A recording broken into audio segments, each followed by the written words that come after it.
आपण बघत आहोत नागपूरच्या भांडेवाडी परिसरातली ability to choose between right and wrong, truth and untruth, the very heart of spiritual life. Swami once said, education should not be for a living, but it is and should be for life. The Sri Satya Sai Baba education system is a shining example of this truth.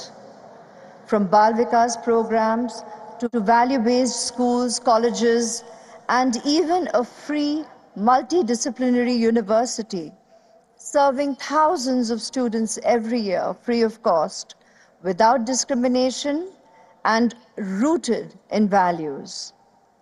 Sri Satya Sai Baba also gifted India and the world an unparalleled healthcare model.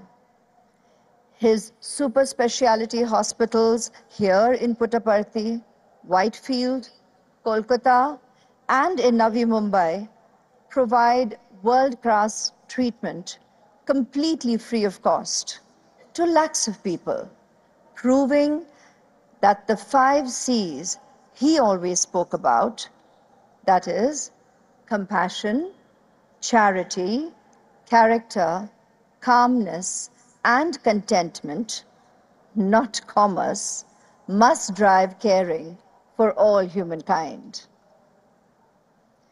From the historic drinking water mission that brought potable water to millions in Andhra Pradesh, Karnataka, and Tamil Nadu, to global disaster relief, rural service, and youth empowerment programs, the Sri Satya Sai organization has served without seeking reward, guided by Swami's immortal words, hands that serve are holier than lips that pray. या सोहळ्यावरती आपले लक्ष असणारच आहे. तुर्तास आपण इतर बातम्या बघूयात. महत्त्वाची बातमी आहे पुण्यातील मुंढवा जमीन गैरव्यवहार प्रकरणात एक मोठी अपडेट समोर येते. मुंढवा जमीन गैरव्यवहार प्रकरणात पार्थ पवार यांना क्लीन चिट मिळाली का असा सवाल उपस्थित होतोय. मुद्रांक अधिकारी राजेंद्र मुठेंच्या अहवालामध्ये पार्थ पवारांचं नाव नाहीये. अहवालात दिग्विजय पाटील आणि शीतल तेजवानी या दोघांनाही दोषी ठरवण्यात आलेलं आहे.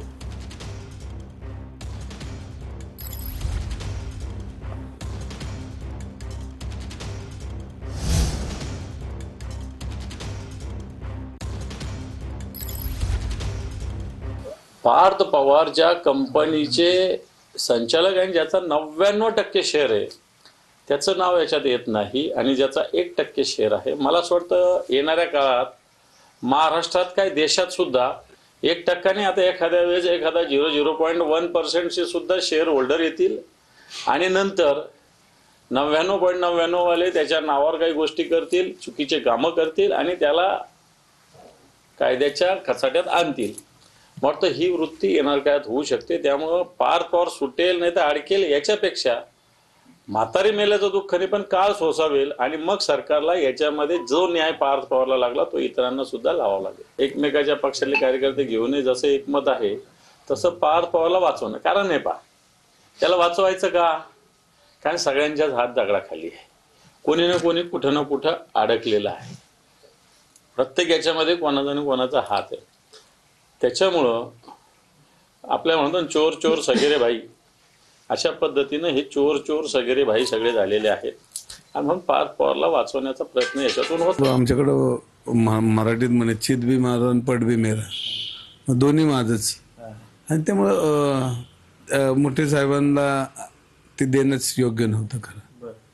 ते अध्यक्षपद त्यांनी कोणाच्या बाजूने निर्णय द्यायचं कारण ते वर्षानुवर्ष काम करतात ना सिस्टीममध्ये, महसूलमध्ये, महानगरपालिकेत.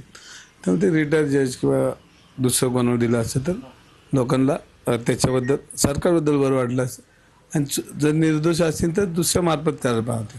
प्रशासकीय जो अधिकारी तो प्रशासकीय सेवेत काम करतो त्यांनी त्याच्याकडनं घेणं मी बरं तर अध्यक्ष नेमणं किंवा त्यांच्या समितीत नेमणं हे कोणालाच पटणार नाही. ते हे धांदात खोटी बातमी आहे. राजेंद्र मोठे समितीच नाही आहे. राजेंद्र मोठे अशी समितीच बनलेली नाही आहे. एकच समिती आहे राज्यामध्ये या विषयाची, ती आहे विकास कारगे समिती. आणि त्यामुळे असे राजेंद्र मोठे समिती वगैरे या विषयात नाही आहे. काहीतरी कपोलकल्पित बातमी तयार करून ते मला वाटतं चालवली आहे.